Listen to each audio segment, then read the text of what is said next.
inspired, fired up and on the move. Yeah, yeah, yeah, yeah, yeah. From all the places and all the races, arm in arm now, upon our feet. Yeah, yeah, yeah, yeah, yeah, yeah, yeah, yeah, yeah. From all the schools and all the homes, it's time to take it. It's time to take it to the street. Gonna get militant up in here. Once again, my friends, and thank you for joining us for this week's edition of The Call, the program that informs you, educates you, encourages you, edifies you, so that you can take action, you can be an advocate, you can organize for the change that we need, not only in our communities, but around the world. And I am so excited to have it as our guest this week, someone who I've worked with and who is just an outstanding person who functions in so many different arenas and does this so effectively and efficiently and always with a smile. This week's guest is the former mayor of Charlotte, North Carolina, Jennifer Roberts. She's a community advocate and does that in so many ways and in so many different venues. So, welcome, Jennifer. So glad to have you with us. Well, Reverend Woodbury, it is an honor to be with you. And I could say the same of you, that you have done a lot of work in the community. It's been wonderful to work with you on so many needs that our communities have. And we absolutely need people to be aware of the needs and how they can help, because we're in a democracy and everybody's voice should matter and should be part of the conversation. So I always, being a community advocate that I am, I always emphasize that. Absolutely. And so you had an opportunity to have a lot of people lift up their voices, and a lot of people got a chance to hear some messages that were shared from Raleigh, North Carolina yesterday, and literally all around the world, thousands of people. And I understand that you were there with Reverend Barber and at a Poor People's Campaign event. Why don't you tell us about it? Well, this happened yesterday, and it is a lead up. They're going to be a year of meetings and convenings and opportunities to continue to support what the Poor People's Campaign is calling the third Reconstruction. Mm-hmm. And what that means is the third attempt to bring racial equity and racial justice to the United States. With the first attempt, of course, being after the Civil War, the second during the Civil Rights Movement in the 60s, and this is the third Reconstruction. We heard from witnesses from all over the country. They had people zoomed in by video as well as they're on the stage, along with William Barber, Reverend Barber. And we heard about inequities in healthcare. We heard about inequities in climate impacts and dangers, environmental racism. We heard about employment challenges in places that still don't have living wages. There's so many jobs. And you know, what's interesting is Reverend Barber kept mentioning that there are 140 million poor people in the United States. And those are folks who are living paycheck to paycheck, who all it takes is one unforeseen medical expense to totally, knock them out of their housing, challenge their entire livelihood. They're really living on the edge. And in the world's richest country, that should not be the case. It is a call for a moral revival. And so what Reverend Barber is going to also be in Washington tomorrow, the 23rd of June. And then there'll be weekly events across the country. There were, I believe, 30 states that were participating yesterday. 30 different states have already organized Poor People's Campaign events and groups that are advocating at the local, state, and federal level. And it's really about equity, giving folks a fair shot at opportunity and looking at things that are basic human rights like healthcare. Mhm. Absolutely. And it seems that as the pandemic is ramping down, and we still have to stay safe, and we have to be cautious, and we urge anyone who hasn't been vaccinated to please do so. But it seems as if people are starting to come out, they're starting to speak up, and they want action now. While you were speaking, I thought about the quote from the Reverend Dr. Martin Luther King Jr., who talked about the fierce urgency of now, and that there seems to be a fierce urgency in how people are organizing and coming out and mobilizing around the country. And a lot of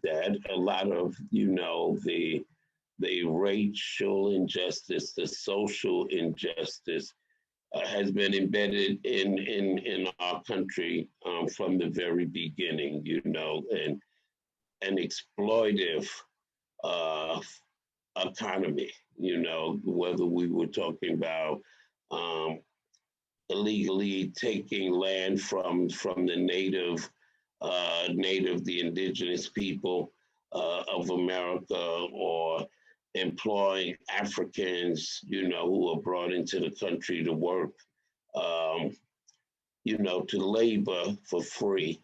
There seems to be, and you hit the note talking about the Poor People Campaign and the dichotomy in our society when it comes to rich and poor. And maybe I saw you were kind of working your way towards that. Is there anything you'd like to say a little more about that, the divide, the division in terms of income in this country? One of the things that was brought up yesterday, and Reverend Barber is such a powerful, powerful speaker. And this again is something that the awareness is growing in the country. But one of the things he emphasized is that this is structural. The lack of opportunity, the gross inequity, the lack of equal treatment is structural. And there are so many things in our history, policy decisions that have been made consciously by mostly white people in power, that have led to this incredible lack of opportunity for a huge portion of our population. And as you know, in our demographics, we are soon going to be a majority minority country because we have so many people of color, we have indigenous folks, and we have more and more people who are immigrating because they're losing their farmland in Central America due to climate change. There are so many reasons that people are seeking livelihood, that they're being forced out. This is another reason we should all care about climate change, even if we think it's happening more in other places, which is not true, because happening equally in the United States. But no matter where it's happening, we should all be concerned about it, because we don't want to force people from their homes. And we want everyone to have a healthy environment to breathe healthy air and drink clean water. But the structural aspect is what is going to be a challenge. And what that means is that we need policy to change the structure. And that is why we need people speaking up. We need people marching. We need people writing letters to the editor. We need people writing blogs and pointing up a lot of facts that most people don't know. Why do they not know it? We weren't taught. I didn't learn about the Tulsa Massacre in my history book. I didn't learn about the Wilmington Massacre in my history book, even though I grew up in North Carolina. These things have not been written by people of color. They have not been seen from that perspective. We need the real truth so that we can heal and correct things in a way that is going to make a difference. So that structure is something we need to help people understand. And you know what else, Reverend? I think that we don't want to blame people, because then you put up a defense automatically and say, well, I didn't, my ancestors are not me, right? Just because people who look like me did something bad doesn't mean that I did something bad. No, but when you're still in power now, you can correct some of the things that your ancestors did without blaming you, without saying it's your fault. You have the opportunity, the power to do something to make our future different, and a future that is fair for our children, that is fair for all people. And the other thing that I always point out, because I'm a huge advocate for education, that what I point out is that human brains are all very different. And when we have people who grow up in poverty and people who grow up in wealthy areas, they come to problem solving with a different set of experiences. Well, as our problems and our challenges get more and more complex, we need every mind at the table to help solve those problems. And the other thing they don't teach in our history books, at least the history I learned, is how many Black and brown inventors we have had who have helped solve problems even in the past, even facing that lack of opportunity and that lack of entry into the powerful world. They still have been part of that intellectual power to keep our planet healthy and to keep our economy going. So imagine if we open up the doors of opportunity even more, how many of those solutions we can find. And we need to embrace every mind. We need to make sure every mind is educated and has the ability to find what their interest and their passion is and to pursue it without having to worry about discrimination and unfair lending practices and student loans that are poorly constructed, where different provisions are hidden so students don't realize what they're signing up for. I mean, there's so many things that we can change that are going to help make it better and healthier for all of us. And that's those are some of the things that we heard in the conversation yesterday. And I want to add one more thing that I've read about recently. The Environmental Defense Fund did a poll late last year about things like redlining, environmental racism, some of the things that keep Black and brown communities less healthy, because we know you can't hold down a job or do well in school if you're continually sick, right? So that's all part of that progress. But this survey found 2/3 of Americans do not realize that environmental racism exists, that Black and brown communities are disproportionately impacted by unhealthy air and unhealthy water. And we see it in the chronic illness rates. We've seen it in COVID. Who are those people who have been more susceptible because they're more likely to have underlying illnesses like high blood pressure or asthma or diabetes, all these things that lower their immune response to things like COVID. And that is something we know and we can fix and improve if we work on that access to healthcare and the access to a healthy environment. So that's one of the things I'm working on, is climate justice, raising awareness and raising awareness of the solutions that we have to help do things like lower the temperature in some of our formerly redlined neighborhoods. And, not just planting trees, but planting trees is great, but, it takes them 20 years to get really big. We need solutions now.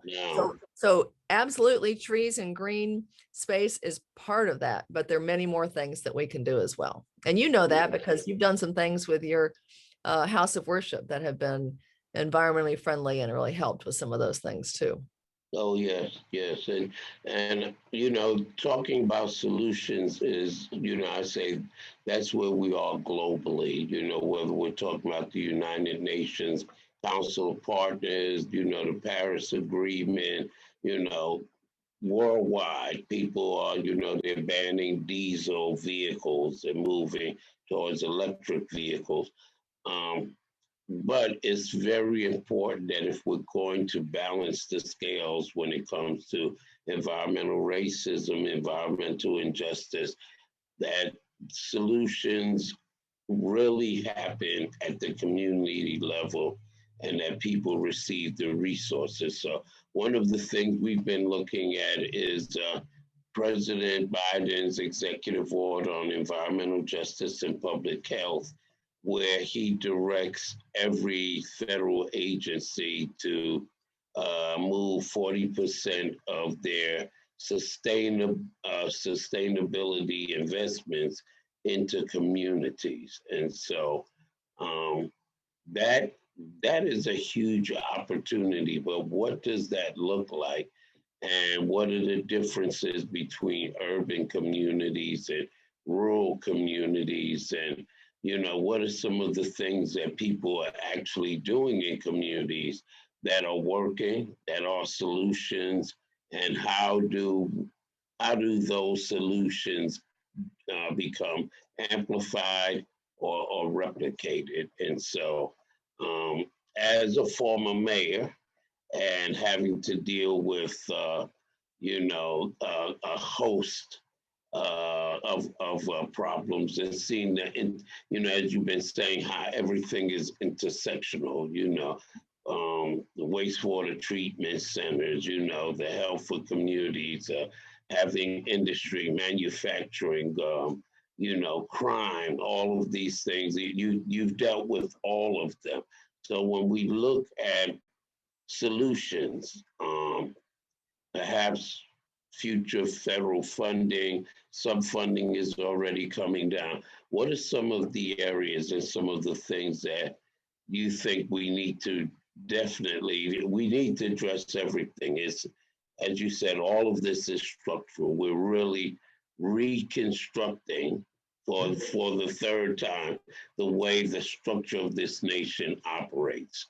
And so we know that, but what are some of the things that you feel we need to deal with right away in the fierce urgency of now?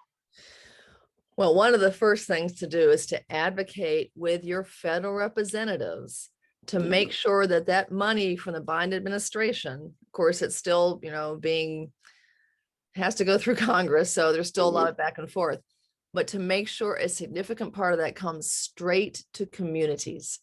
Unfortunately, what we've seen in past recovery efforts is when the federal money goes to state governments, they do not always allocate it in the best way for local communities.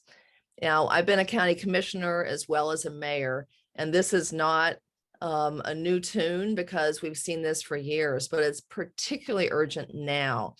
Every community is unique, and the people who know the best about where the resources are needed are the local people. When you put the money directly to cities and counties, so the local folks can talk to their city council members and their county commissioners, who are much more accessible than their federal representatives because they have smaller districts, that's when the money gets allocated in the best way. And so, for example, if you're getting money, in Florida, you might be talking about mangrove restoration and mangrove forests. Well, you're not talking about that in Utah or even in North Carolina. What you want to look at, because natural adaptation is another thing that we know is really helpful for things like flood relief, having more green area to absorb the increased rainfall we're seeing with climate change. There was something that came out recently, I think it was a study in the New York Times that said low-income areas are 25% more likely to be in flood zones, to be flooded. And we're seeing inland flooding, not just sea level rise, but these severe rainstorms. We've had a couple in the last week, in fact, part of that tropical depression. The severe rainstorms where you get 10 inches of water in an hour, our systems are not made to hold that. And we have put more and more impervious surface like asphalt and buildings and sidewalks, and we haven't made plans to have the absorption needed. Our stormwater systems are being overloaded. What we see also with the flooding, not just stormwater, but the sewage systems are being flooded. And that water, when that bubbles up out of the ground, is incredibly unhealthy. Kids play in the street in the water, they can get infections. There are all kinds of bad things that happen. And what we see again with the money that's required, our infrastructure around the country is aging. Just ask the folks in Flint, Michigan. We need that federal money to support, especially in some of our rural areas, to support funding that water infrastructure, because a lot of our rural areas do not have the tax base to keep replenishing and growing, to keep mending the water pipes, to keep adding bigger pipes as the population increases. Some of the rural areas don't have that capacity because they don't have the tax base. And so if we get the federal funding, if people listening to this program can tell their federal officials, send an email, leave a phone message, say, please direct some of their recovery money directly to counties and cities, because local officials and local community leaders know best how to apply that. So in some communities, it may be for flooding. Maybe you need to put more impervious pervious surfaces, like that pavement that the water can actually go through, or more gravel. I've actually seen some parts of the country are converting paved roads back to gravel roads because they're not too steep and it's not going to mess up the road, but it actually helps absorb rainwater. So there are all kinds of solutions that we have if you let the local communities plan it and really carry that out. So that's, for flooding. We also have a lot of areas that are doing flood buyouts. We've done that here in Mecklenburg County, where we looked at the floodplain is changing. It's changing through development, but also because of increased rain. We actually, climate change, as the atmosphere is warmer, warm air can absorb more of that water as it evaporates. And so you get these huge clouds and you get the intense rain, and that's going to continue to happen. And some of our communities have done flood buyouts where they actually offer market rate to a property that's repeatedly flooded. They help them find another place to live. They buy the property out, tear down the structure, and restore it with, those grasses and the bushes and the native plants that help absorb the rainwater and direct it into the ground, and to be able to absorb that and not have it flood. That's been, there are more and more communities looking at that, at working through their urban plan or their rural plan, at making sure that we're putting structures in places that don't jeopardize the health and safety of residents as that flooding increases. So that's just one area when you look at flooding. When you look at urban heat, again, this is another thing that local communities know. We know where our hotter parts of the city are. You can look at heat maps. There are a lot of different scientific maps now that are available. And what you want to do in those areas, you want to, as I mentioned, you want to plant trees, but you also want other green infrastructure, more grass, more bushes. You also can look at reflective roofing. There is now, roofing materials are now rated for the amount that they reflect the sun. That also saves the homeowner money on air conditioning costs. We have a lot of folks who are energy burdened, and that means they're paying way more than they should for utilities costs in terms of their total income, because the rates are not graduated for low income versus wealthier and corporate customers. A lot of our utilities around the country don't have that rate adjustment to try to help low income customers. In fact, the South Carolina regulators just rejected Duke Energy's integrated resource plan. Mhm. This has just Yeah, happened a couple days ago. yes. Because two reasons. One, they're not going solar and wind fast enough. That was one reason. And the second was their rate structure Mhm. disproportionately harms low income households. And And we were they have not done their rate structure in a just and equitable way. And so hats off to your South Carolina regulators who noted that and are making Duke come back with a better plan. Yes, I was going to say we were actually at an event where we asked that Duke's IRP not be accepted, and so we're really happy about that. We're really happy about that.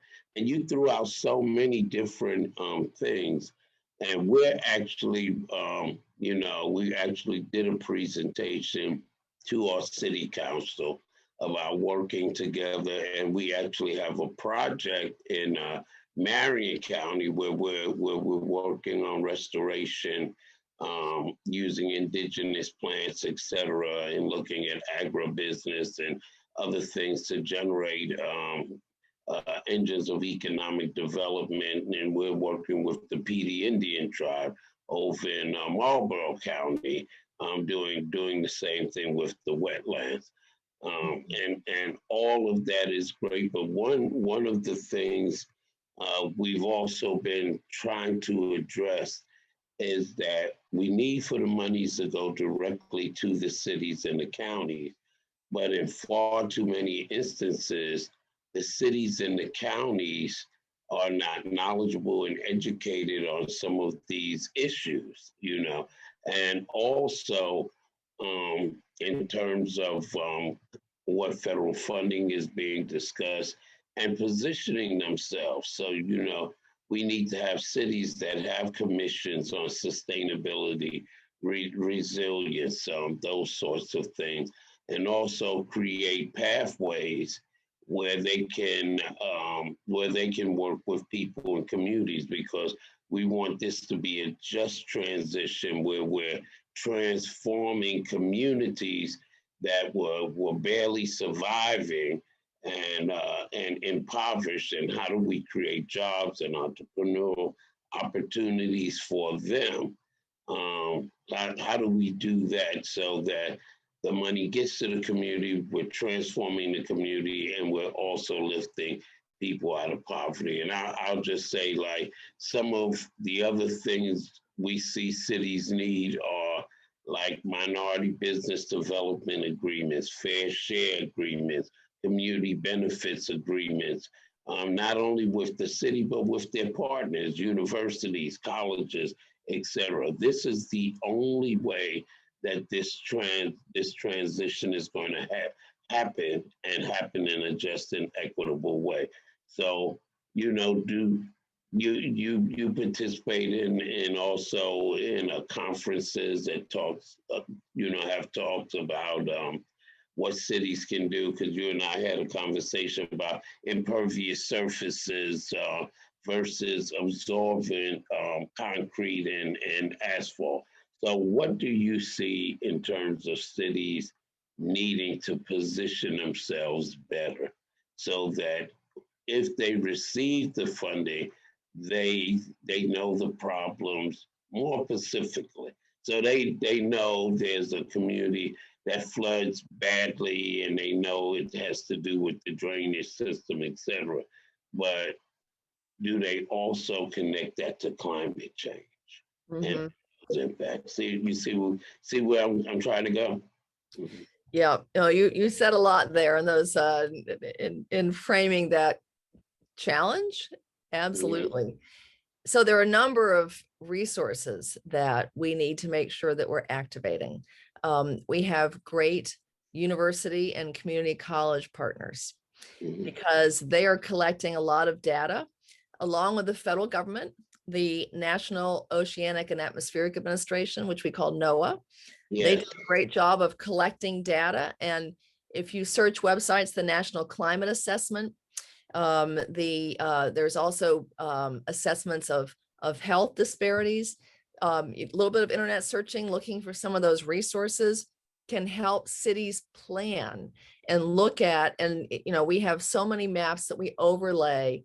And again, if you look at low income, minority neighborhoods, low school achievement, high unemployment, high chronic health illness, these kinds of things, we know that they're all intersectional, and we have to multi-solve. And so what you mentioned about some cities aren't aware, you are correct, because some cities are still run by people who are not familiar with low income challenges and don't know, even in their own city, some of the challenges their residents face.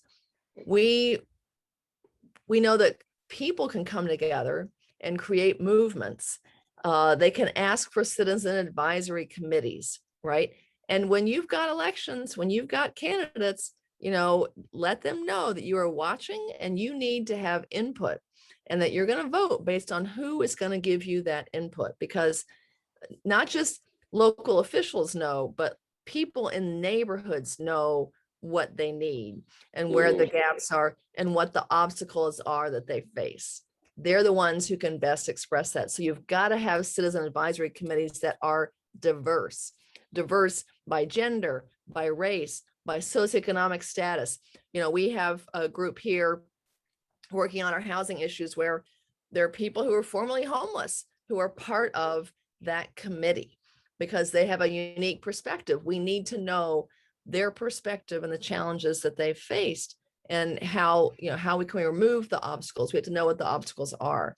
There's a need for education. The other reason, Reverend, that the need is so great is that we have misinformation out there on purpose. There are people who are constantly working to stop these movements of the people by throwing out bad information. And because our educational system isn't fair and equitable, people don't often have the tools to judge what's the real information and what's the fake information. And there's also history behind that. So we know that part of the vaccine hesitancy right now has an historic valid reason, because people of color know that in the past they have been experimented with by the federal government with various programs and vaccines. And so, yes, there is distrust, and I totally understand that. That's why we need to have good information. People have to understand basic science, and that comes with a solid K through 12 education. So it's all connected. It's all connected. So I would tell people, advocate for those citizen advisory committees. If you have them, go on your city and county websites. You may already have them. And I tell you, I sat through a number of county commission meetings and city council meetings where we'd get time to appoint members of certain commissions, and there would be one applicant and there'd be 3 openings. One applicant, 3 openings. So we had a lot of unfilled positions of people who could have direct input as on an advisory committee, and people just didn't know about it. They just didn't know there was one out there. And we have stormwater advisory committee. We have a solid waste advisory committee, because recycling is all part of this as well.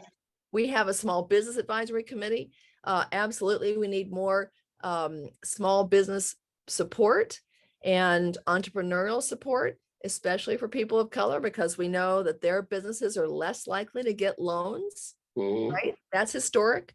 That's part of the systemic racism that's out there.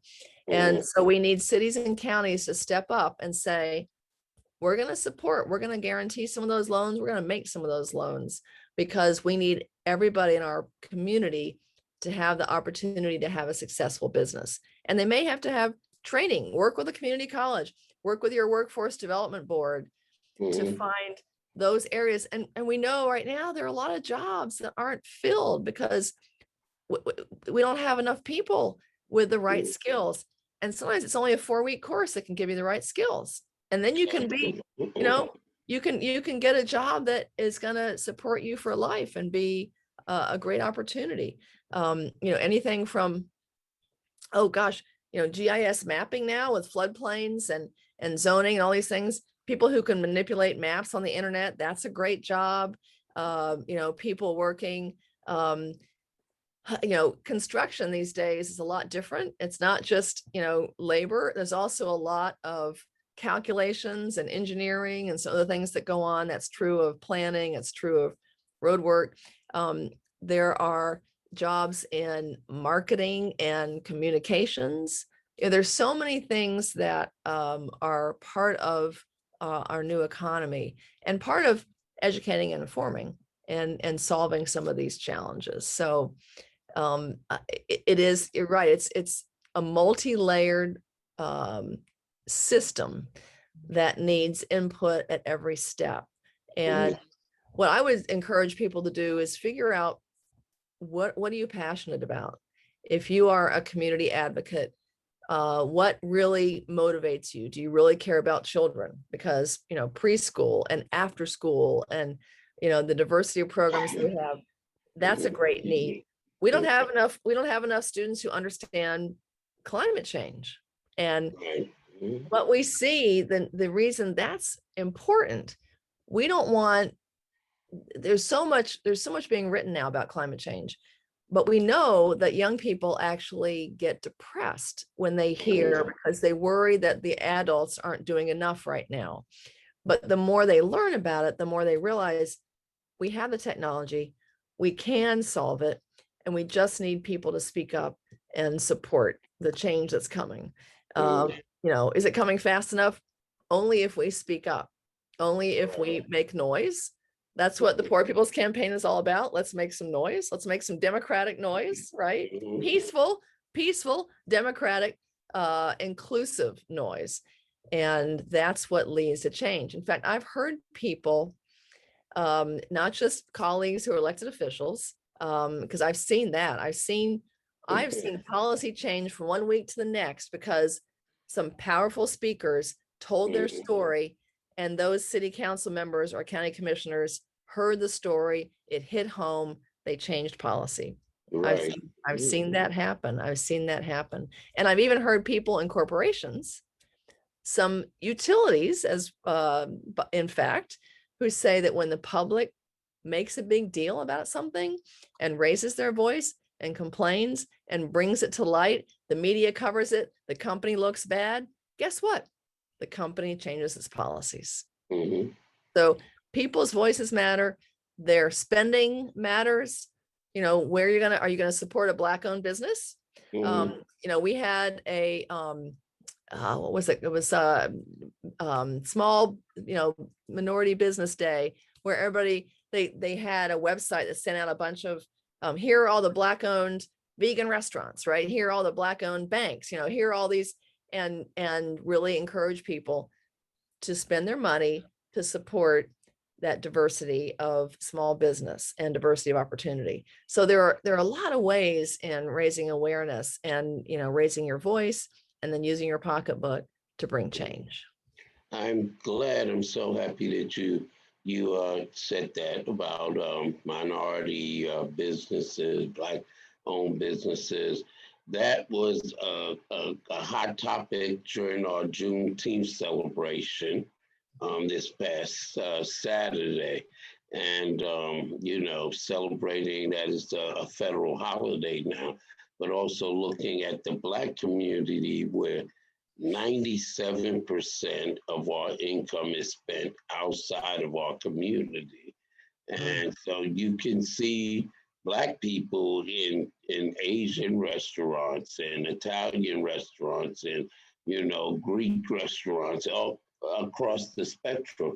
But when you look at the Black community and Black businesses, you don't see white people there, you don't see Asians there, and so that was a hot topic when we talk about it's structural, but it's also about people and how people help each other, how they support one another, and how we need to do it together, support one another, and not just, certain communities or certain groups of people, because that helps to only perpetuate the income inequality and the poverty and the lack of opportunities to build assets and to create wealth. So that's a really key. When we when we say the word speak truth to power, sometimes it's the people who make policy.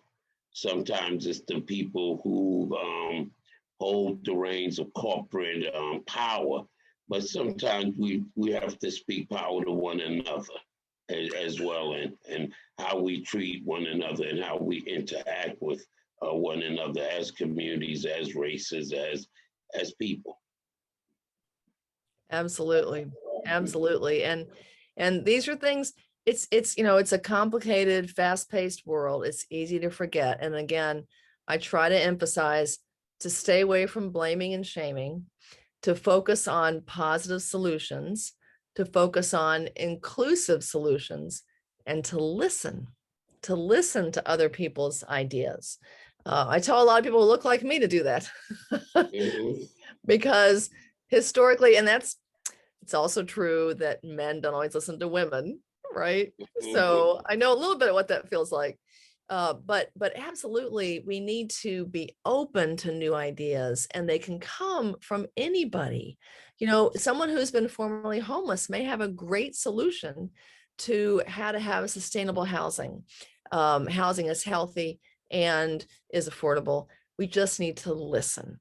We need to be inclusive, and not at the end of the process, not have all the expert planners go behind closed doors and come up with a plan, then present it and say, what do you think about it? No, no, no. You need to include people at the beginning of the process and say, what's important to you as we work on this plan? What's important to you? What do you see the challenges are? How can we incorporate some of that? And then start by being inclusive and equitable. And that's hard for people who are used to a system, right? The system that is kind of, inertia is a very strong force, and it's always been done this way.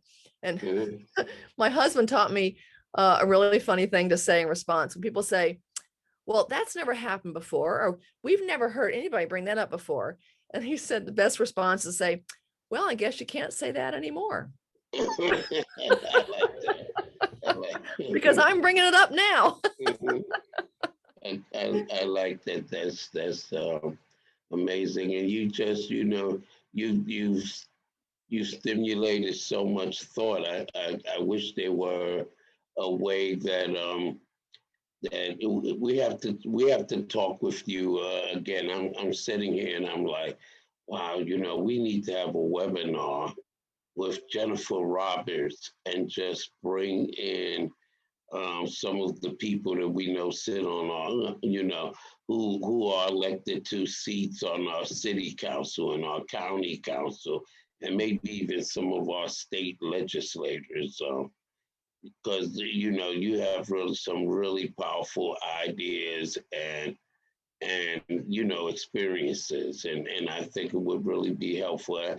That's something I'm going to see if we can talk about doing that. If you're willing to do it, if we can get some of our elected officials together to interact or have some dialogue with you. How do you feel about that? Absolutely. I have done trainings with elected officials. I've done trainings with city and county staff on the power of engagement, on the way to have equitable engagement, because again, you have to start at the beginning. You can't go and draw your plans up and then just say, well, here they are. What do you think? Right? That's not inclusive engagement. You need to start from the beginning. And so I've done webinars on, both for elected officials and for the staff. I even did a webinar once for city staff who wanted to have, because the city council is the boss of the city staff, and the county commission is the boss of the county staff. But these staff members who were the experts who've got degrees in planning and stormwater and engineering and all that, they wanted to know, how do I advocate with my city council when they're my boss? And so I gave them tips on how to do that, on the way to do that, so you don't look like you're overstepping authority, right? You're not jeopardizing your position or seeming like an upstart, but there are ways that you can help guide the conversation And there are ways that you can activate the community. And one of the things that we do well here in Charlotte is we have designated neighborhood leaders in each of our neighborhoods, and they're on an email list and a contact list for the city. And so when there's a major change coming up or an issue, they get drawn into the conversation early, and then they can turn around and they can lead conversations in their different communities that connect everybody with what's going on, in City Hall. And so you have to, you have to have in the old days, we called it a telephone tree, right? Remember those? Yeah.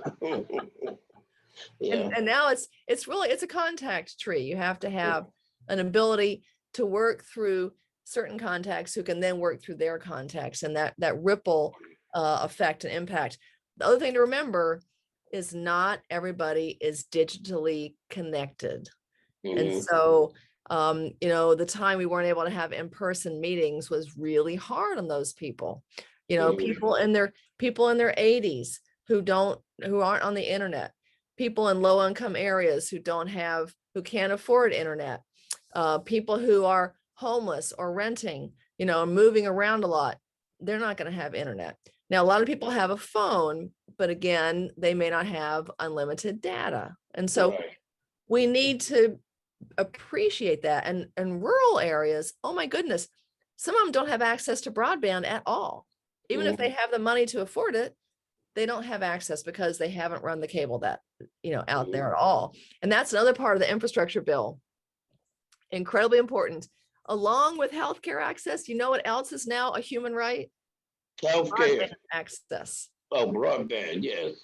Yes.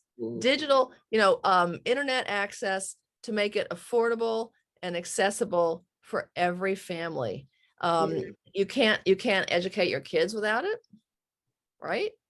You can hardly make a healthcare appointment. I mean, there's so many places now that when you make a phone call, you just get lots of recordings, right? And they all say, visit our internet page. Yes, for more information. Right. And so how do we make that, customer service friendly and accessible again for everything from, house repair, vehicle repair, healthcare access. And, that's something that we need to have programs for seniors to really understand and connect, or have community resources where they can go and get assistance. And again, if you're wealthy enough to be in an assisted living place, they have that. But if you are one of the 140 million people in the United States who is living paycheck to paycheck or Social Security check to Social Security check, that's something that's beyond your means. And, again, this is a way that we restore, we have that third Reconstruction, that we restore democracy and opportunity to every neighborhood. And we're not anywhere near there yet. Right. And that's again where you talk about climate solution. We're working on a project now where we can bring internet broadband. There's small groups of people, about 10 people, but we're talking about people can have unlimited access to the internet in remote locations, etc., for as little as $700 a year. And so with the technology is out there, we know the solutions. And going back to, I love the idea that you have these, that you have training for city staff and officials. And we'll talk about that some more. We also have some training similar along those lines, but from a community perspective that talks about how do you work with, interact with environmental justice communities, what you talked about in terms of inclusion. And we say there's 5 things that you have to do. You have to make sure you include people from the community in the planning stage, the decision-making stage, the allocation of resources, implementation, and evaluation, that you can bring people in just in the beginning in the planning so you can check that box, you know what I mean? Or just bring them in for evaluation and check that box. People from the community have to be involved at every one of those levels, at every one of those decision making, implementation, every one of those points in the process. But why don't you, because we're getting towards the end, and you share so many things with us. I'm really interested, and I'm sure that those who are watching are interested too. And what are you working on now? What are you doing now? I know you say you're a community advocate, but I know there has to be some big pieces or some specific things along with the Poor People's Campaign that you would like to share. Sure. In fact, later today and tomorrow, I'll be doing what we call a climate ambassador training. It's open to anybody in North Carolina. We could probably work up one for South Carolina as well. And it's a 4-hour training.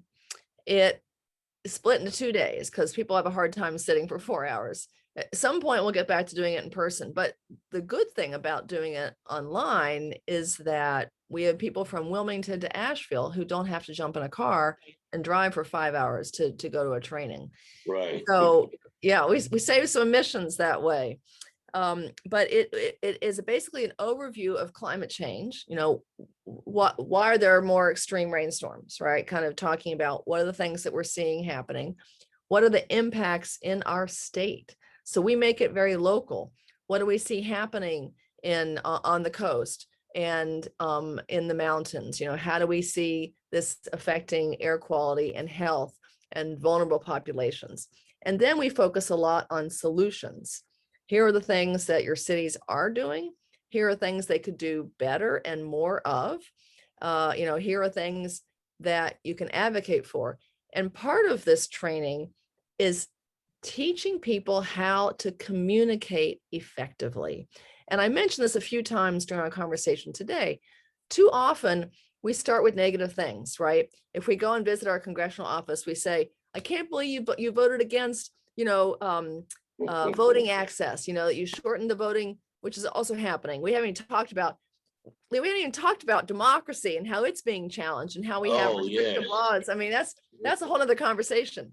But in this communications training, we tell folks, start with something positive and make a connection to your audience. So if you're going to visit a representative, tell them, first of all, I'm in your district. I voted for you. Or I'm a voter. If you didn't vote for them, just say I'm a voter. Don't tell them you didn't vote for them because then they'll start listening. But you've got to be positive. That's right. Exactly. They're like, well, why am I even listening to you? You didn't vote for me. Now, not every politician does that, but some do. And you know, so build that rapport, and then tell your story. Tell them, you know, my 6-year-old has asthma, and I live in a formerly red line neighborhood. And I mean, I've heard this story actually from a woman. And when it's a high ozone day, which we're getting more of with climate change and heat increasing and summer coming sooner and lasting longer and the temperatures getting hotter, when it's a high ozone day, he can't play outside. And he can't go. His buddies are out there playing soccer and he has to sit and watch because it's too hard for him to breathe. And the number of hospitals, I mean, I don't have asthma. I don't have people in my family have asthma. So I had to learn, listening to people's stories, how much it impacts your daily life. You know, the hospital visits, the doctor visits, the checkups, the medicine you can't, you know, that you have to get renewed, and all those trips. And when you start to tell that story, all of a sudden, the fact of redlining and putting those factories, those wood pellet factories that you know about, putting the polluting things in those low-income neighborhoods so that those kids are breathing that air every day, putting those neighborhoods by a highway so they're getting all those exhaust fumes every day, having diesel buses, school buses drive down the neighborhood every day, different schools, all those different school buses spewing diesel fumes. That all makes a difference and it all adds up. So we tell people, tell your story, leave an image that lasts with that representative, and then end with a specific ask. So you end with, please vote to support trees in our neighborhood, or please vote to build a park in our neighborhood, or please vote, whatever you are advocating for. And the very last thing they should hear is what you want them to do, right? So this is what this training is all about. So I'm doing it today and tomorrow with about 50 folks from across North Carolina who are going to also learn about climate justice, because that's part of the thing that we're raising awareness about. And I'll be doing these trainings every couple of months in North Carolina. That's something I'm working on. I'm really motivated to help educate and raise awareness, because we all can do something about it. And it's going to help all of us, particularly Black and Brown communities. We need to solve that so that we can then work on all the other racial disparities that we're working on at the same time. But environmental justice and climate justice and racial justice are integrally linked. Like you said, intersectional. Intersectional, yeah. And so, well, let's talk about that. Maybe that's something that we'll be able to partner on, because the more people we have who are educated and aware, the more, as you said, the more we increase the I will say the acceleration, increase the acceleration of the change that we need, because we're a little bit behind now. We're behind. We should be a lot further along than what we are, especially if we want to reduce, carbon and greenhouse solutions. So, as I said, there's a fierce urgency of now that we have to be motivated by. Is there a way that people can contact you? That would be great if you could share that, because we're running out of time, and I think you and I can talk for hours. I know. I didn't even talk about our Reimagining America project, which is all about racial disparity. We'll save that for another time. I'm working on a lot of things, but okay. Yeah. Can you say something about that quickly, though? Sure. There are a number of ministers, African American ministers in Charlotte started this project, but we have rabbis, we have imams, we have former officials like me, we have people of different socioeconomic status. Are all part of the steering committee, and we're working to raise up the voices of people who've been impacted by racial disparities in education, healthcare, environment, housing, criminal justice, to raise the stories, to get people who've been in the system to confess that the system is slanted and weighted against people of color, and then talk about what are the solutions. And so we've had a number of convenings. We are going to work on policy recommendations. We're going to raise awareness. And that's just, one other thing I'm working on in Charlotte. We want to model this for other communities as well, because storytelling is so powerful. And if anybody listening, the one thing to walk away with is tell your story. Have the courage to tell your story. Sometimes stories are painful, and when you retell them, it's painful for you. But people of privilege need to hear them and understand what your experience has been, because they don't know unless you tell them. And they're likely, if they're people of privilege, likely everybody in their family is privileged. And so they're not hearing it unless you tell that story. So that's one more thing. To find me, you can go on LinkedIn. I'm Jennifer Watson Roberts, because my maiden name is Watson. So Jennifer Watson Roberts on LinkedIn. Or you can find me on Gmail, Jennifer D.W. Roberts. I actually have two middle names. So Jennifer D, like Delta. Actually, that name is Jennifer Darrow Watson Roberts. So Jennifer D.W. Roberts at gmail.com. So you can find me there. You can find me on LinkedIn. I don't have my own website yet. I'll work on that next. Because I just went from working with a nonprofit, Eco America. Now I'm on my own, acting as an advocate and community consultant. So, but it's not hard to find me. Okay, well, Thank you so much, Jennifer. And we want to thank all of you who have joined us on this week's episode of The Call.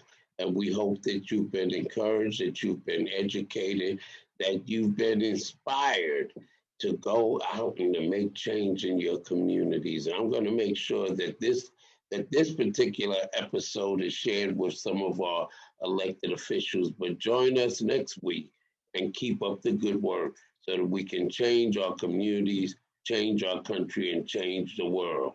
All you have to do is answer the call. Thank you. Thanks for having me.